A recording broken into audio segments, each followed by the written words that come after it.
IPL മുന്നോടിയായി star sports പാനലിലുള്ള 9 cricket പണ്ഡിറ്റുകളോടും പ്ലേ ഓഫിൽ ഇടം നേടുന്ന 4 ടീമുകളെ തെരഞ്ഞെടുക്കാൻ പറഞ്ഞു. Faf du Plessis, Aaron Finch, Sanjay Bangar, Irfan Pathan, Aakash Chopra എന്നിങ്ങനെ നീളുന്ന പ്രമുഖരെല്ലാം തങ്ങളുടെ ടീമുകളെ തെരഞ്ഞെടുത്തു. ഈ 9 പേരും തെരഞ്ഞെടുത്ത 4 ടീമുകൾക്ക് ഒരേ ഒരു സാമ്യത മാത്രമേ ഉണ്ടായിരുന്നുള്ളൂ. ഈ 9 പ്രവചനങ്ങളിലും മുംബൈ ഇന്ത്യൻസ് ഉണ്ടായിരുന്നു. മറ്റൊരു ടീമും ഇതുപോലെ ഇടം പിടിച്ചില്ല. കാരണം മുംബൈ ഇന്ത്യൻസിൻ്റെ ലൈനപ്പ് നോക്കിയാൽ അവർ പ്ലേ ഓഫ് ഇല്ലാതെ മടങ്ങുമെന്ന് കരുതാൻ വയ്യ. ടീമിലെ 4 പ്രധാന താരങ്ങൾ, അതായത് സൂര്യകുമാർ യാദവ്, തിലക് വർമ്മ, ഹാർദിക് പാണ്ഡ്യ, ജസ്പ്രീത് ബുംറ എന്നിവർ 2020 ലോകകപ്പ് വിജയികളെന്ന പകിട്ടോടെയാണ് വന്നത്. ടീമിലുള്ള മറ്റൊരാൾ മിച്ചൽ സാനറാകട്ടെ റണ്ണേഴ്സപ്പായ ടീമിൻ്റെ ക്യാപ്റ്റൻ. വിൽ ജാക്സോ 2020 ലോകകപ്പിൻ്റെ താരമാകുമെന്ന് വരെ പ്രവചിക്കപ്പെട്ടയാൾ. Sherfane Rutherford, Trent Boult, Ryan Rickelton, Quinton de Kock അങ്ങനെ ആരും കടലാസിൽ മോശക്കാരല്ലായിരുന്നു. പക്ഷേ 10 മത്സരങ്ങൾ പോലും പൂർത്തിയാകും മുമ്പേ മുംബൈ ഇന്ത്യൻസിൻ്റെ വിധി തീരുമാനമായിരിക്കുന്നു. ഇനിയുള്ള എല്ലാ മത്സരങ്ങളും വിജയിച്ച് ഒരു മിറാക്കിൾ കംബാക്ക് നടത്തിയാൽ പോലും പ്രതീക്ഷയില്ല. ഇതെല്ലാം കാണുന്ന മുംബൈ ആരാധകർക്ക് ഇത്ര മാത്രമേ പറയാനുള്ളൂ: ഇതൊന്നുമല്ല ഞങ്ങൾ കണ്ട, ഞങ്ങൾ സ്നേഹിച്ച മുംബൈ ഇന്ത്യൻസ്. ചെപ്പോക്കിൽ ചെന്നൈയോട് തോറ്റതോടെ IPL Mumbai Chennai head to head stats 21-20 എന്ന നിലയിലാണ്. മുംബൈ 21 മത്സരങ്ങളും ചെന്നൈ 20 മത്സരങ്ങളും വിജയിച്ചു. പക്ഷേ ഒന്ന് ഫ്ലാഷ് ബാക്ക് അടിച്ചാൽ 2021 കണക്ക് 19-12 ആയിരുന്നു. അഥവാ പിന്നീടുള്ള 5 സീസണുകളിലായി മുംബൈ നേടിയത് ഒരേ ഒരു വിജയം. ഈ കാലയളവിൽ ചെന്നൈ സൂപ്പർ കിങ്സും ഫുൾ ഡോമിനൻസിലായിരുന്നില്ല കളിച്ചത് എന്നുകൂടി ഓർക്കുമ്പോഴാണ് മുംബൈയുടെ പതനത്തിൻ്റെ വ്യാപ്തി മനസ്സിലാകുക. 2022 സീസൺ മുതലാണ് IPL ടീമുകളുടെ എണ്ണം 10 ആയി വരുന്നത്. അതിനുശേഷമുള്ള IPL ഏറ്റവും മോശം റെക്കോർഡുള്ള ടീമാണ് മുംബൈ ഇന്ത്യൻസ്. 2 തവണ ഫിനിഷ് ചെയ്തത് ഏറ്റവും അവസാന സ്ഥാനത്ത്. ഇതിൽ കാര്യമായ ലോജിക്കൊന്നുമില്ല. പക്ഷേ ഒരു സ്റ്റാറ്റ്സ് പറഞ്ഞെന്ന് മാത്രം. ചെപ്പോക്കിൽ ഇന്നലെ രാത്രി കൊടിയിറങ്ങിയത് ചെന്നൈക്ക് ആശ്വാസ വാർത്തയുമായാണ്. കാരണം പ്ലേ ഓഫ് പ്രതീക്ഷകൾ നിലനിർത്താൻ വിജയത്തിൽ കുറഞ്ഞതൊന്നും ചെന്നൈ പ്രതീക്ഷിച്ചിരുന്നില്ല. 9 മത്സരങ്ങളിൽ നിന്നും 8 പോയിന്റ് ഉണ്ട്. ബാക്കിയുള്ളത് 5 മത്സരങ്ങൾ. പറ്റുമെങ്കിൽ ഇനിയുള്ള എല്ലാ മത്സരങ്ങളും വിജയിക്കുക, അല്ലെങ്കിൽ 5-ൽ 4 വിജയിക്കുക എന്നതിന് തന്നെയാകും ചെന്നൈ ശ്രമം. ഈ യൂത്ത് ടീമിനെയും കൊണ്ട് ആദ്യ സീസണിൽ തന്നെ പ്ലേ ഓഫിലെത്തിയാൽ ചെന്നൈക്ക് അഭിമാനിക്കാം. ലേലത്തിലും അതിനുശേഷമുള്ള തൻ്റെ സ്ട്രാറ്റജികൾ ശരിയായിരുന്നുവെന്ന് സ്റ്റീഫൻ ഫ്ലെമിങ്ങിന് അഭിമാനത്തോടെ മാനേജ്മെൻറ്റിനോടും പറയാം. പക്ഷേ പ്ലേ ഓഫിലെത്തുക എന്നത് ചെന്നൈക്ക് അത്ര എളുപ്പമുള്ള കാര്യമല്ല. കാരണം 4 ടീമുകൾ ഇതിനോടകം 12 പോയിന്റിൽ എത്തിയിട്ടുണ്ട്. ഇന്നലെ മുംബൈയുടെ പതനം വിചാരിച്ചതിലും വേഗത്തിലായിരുന്നു.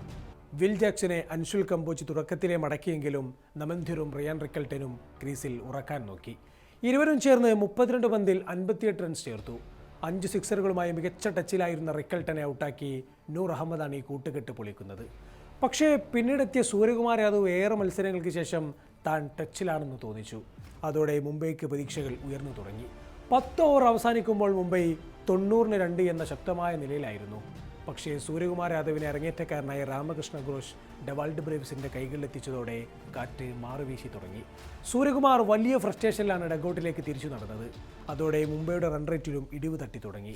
തിലക് വർമ്മ, റോബിൻ മിൻസ് എന്നിവർ അതിവേഗം മടങ്ങിയപ്പോൾ ഫിനിഷിംഗ് ഡ്യൂട്ടി ഉണ്ടായിരുന്ന പാണ്ഡ്യയ്ക്ക് 23 പന്തുകളിൽ ചേർക്കാനായത് 18 റൺസ് മാത്രം. അവസാന 10 ഓവറിൽ വെറും 69 റൺസ് മാത്രമേ മുംബൈക്ക് നേടാനായിട്ടുള്ളൂ. മുമ്പൊക്കെ ഒരു പിച്ചിൽ മുംബൈ ഒരു സ്കോർ ഉയർത്തിയാൽ അതാണ് ആ ഗ്രൗണ്ടിലെ മാക്സിമം എന്നൊക്കെ ആരാധകർ പറയാറുണ്ടായിരുന്നു. കാരണം അന്നവർക്ക് ക്യാപ്റ്റൻസിയിലും ബൗളിങ്ങിലും അത്രമേൽ വിശ്വാസമുണ്ടായിരുന്നു. പക്ഷേ ഇന്നതൊക്കെ വെറുമൊരു നൊസ്റ്റാൾജിയ മാത്രമായി മാറിയിട്ടുണ്ട്. 159 എന്നത് ഋതുരാജ് ഗെയ്ക്വാദ് ആഗ്രഹിച്ച സ്കോറായിരുന്നു. പ്രത്യേകിച്ചും അദ്ദേഹത്തിൻ്റെ നിലവിലെ ഫോമിനും ടെമ്പോക്കും ചേർന്ന സ്കോർ. അദ്ദേഹം ഒരറ്റത്ത് ഉറച്ചു നിന്നു. ഒരവസരം കിട്ടിയിട്ടും ബുംറയുടെ കെണിയിൽ വീണ് സഞ്ജു സാംസൺ ആദ്യമേ തിരിഞ്ഞു നടന്നു. പക്ഷേ ഋതുരാജ് ഗെയ്ക്വാദ് ട്രെന്റ് ബോൾട്ടിനെ ടാർഗറ്റ് ചെയ്യുന്നതാണ് കണ്ടത്. ശേഷം അഗ്രസീവായി തുടങ്ങി ഉർവിൽ പട്ടേൽ വീണെങ്കിലും പിന്നീടെത്തിയ കാർത്തിക് ശർമ്മ തന്നിലർപ്പിച്ച വിശ്വാസത്തിനും പ്രേസ്റ്റാഗിനോടും നീതി കാണിച്ചു. ഹരിയാനയ്ക്ക് വേണ്ടി മിന്നിച്ച ഈ താരത്തിൽ ചെന്നൈക്ക് വലിയ പ്രതീക്ഷയുണ്ട്. ഒരു ലോങ് ടൈം ഇൻവെസ്റ്റ് പ്ലാൻ തന്നെ കാർത്തിക് ശർമ്മയിൽ ചെന്നൈക്കുണ്ട്. വലിയ ഷോട്ടുകൾ കളിക്കുന്നതോടൊപ്പം സ്ട്രൈക്ക് റൊട്ടേറ്റ് ചെയ്യാനാകുമെന്നും കാർത്തിക് ശർമ്മ ഇന്നലെ തെളിയിച്ചിട്ടുണ്ട്. ഏതാനും മത്സരങ്ങളിലെ മോശം ഫോമിന് ശേഷം ജസ്പ്രീത് ബുംറ മോശമല്ലാതെ പന്തെറിഞ്ഞു എന്നത് മാത്രമാണ് മുംബൈക്ക് ആശ്വാസം. പക്ഷേ ട്രെന്റ് ബോൾട്ട് ഒരിക്കലും അതിനൊത്ത പിന്തുണ കൊടുത്തില്ല. ബാറ്റിങ്ങിൽ പിന്നെയെല്ലാം പതിവ് പോലെ തന്നെ. മുംബൈ ഇന്ത്യൻസിനെ സംബന്ധിച്ച് ഈ സീസൺ ഒരു ദുസ്വപ്നമായി തുടരുകയാണ്. 2024 സീസണിൻ്റെ അതേ ആവർത്തനം. ഒരു ടീം എന്ന നിലയിലല്ലാതെ വ്യത്യസ്ത യൂണിറ്റുകളെ പോലെയാണ് മുംബൈ സീസണിൽ ഉടനീളം കളിച്ചത്. ബാറ്റിങ്ങിൽ ചില മത്സരങ്ങളിലെ ഒറ്റയാൽ പ്രകടനങ്ങളല്ലാതെ ഒരു ടീം പെർഫോമൻസ് ഒരു മത്സരത്തിലും ഉണ്ടായില്ല. ഫിനിഷിങ്ങിൻ്റെ ചുമതല ഏറ്റെടുക്കേണ്ട ഹാർദിക് പാണ്ഡ്യയുടെ കാര്യവും സമാനം തന്നെ. ബൗളിങ്ങിൽ ഇക്കുറിയും ബുംറയെ ചുറ്റിപ്പറ്റി തന്നെയായിരുന്നു മുംബൈയുടെ പ്ലാനുകൾ. ബുംറ നന്നായി പന്തെറിഞ്ഞ ദിവസങ്ങളിൽ ക്യാപ്റ്റന് കൃത്യമായി ഉപയോഗപ്പെടുത്താനായില്ല. ക്യാപ്റ്റൻ കൃത്യമായി ഉപയോഗപ്പെടുത്തിയ മത്സരങ്ങളിൽ ബുംറയ്ക്ക് ആ വിശ്വാസം സൂക്ഷിക്കാനുമായില്ല. ഒരു പ്ലാൻ ബി ഉണ്ടാക്കുന്നതിൽ മാനേജ്മെൻറ്റും ക്യാപ്റ്റനും ഒരുപോലെ പരാജയപ്പെട്ടു. തങ്ങളുടെ ലെഗസിൽ അഭിരമിച്ചിരിക്കാതെ അടുത്ത ട്രാൻസ്ഫോർമേഷൻ ഒരുങ്ങുക എന്നത് മാത്രമാണ് മുംബൈക്ക് ഇനിയുള്ള മാർഗം. സീസണിൻ്റെ തുടക്കത്തിൽ പരിക്കുകളും കൃത്യമായ കോമ്പിനേഷൻ കണ്ടെത്താനുള്ള ബുദ്ധിമുട്ടും ചെന്നൈയെ അലട്ടിയിരുന്നെങ്കിലും ഇപ്പോൾ അവർ ഭേദപ്പെട്ടിട്ടുണ്ട്. എങ്കിലും സോളിഡ് ടീമാണെന്ന് പറയാനാകില്ല. ബൗളിംഗ് നിരയിൽ അൻഷുൽ കമ്പോജിൻ്റെയും നൂർ അഹമ്മദിൻ്റെയും പെർഫോമൻസ് ചെന്നൈയുടെ കരുത്ത് വർദ്ധിപ്പിക്കുന്നുണ്ട്. നിർണായകമായ ഇനിയുള്ള മത്സരങ്ങളിൽ ബാറ്റിംഗ് ഡിപ്പാർട്ട്മെൻറ്റ് കൂടുതൽ കരുത്ത് കാട്ടേണ്ടിയുമിരിക്കുന്നു. അങ്ങനെ കാര്യമായ ആവേശമൊന്നുമില്ലാതെ IPL ക്ലാസിക്കോ കൊടിയിറങ്ങിയിരിക്കുന്നു. രോഹിത് ശർമ്മയും MS ധോണിയും ഷാഡോ മാത്രമായി ഓരങ്ങളിലിരുന്ന 2 എൽ ക്ലാസിക്കോകൾ.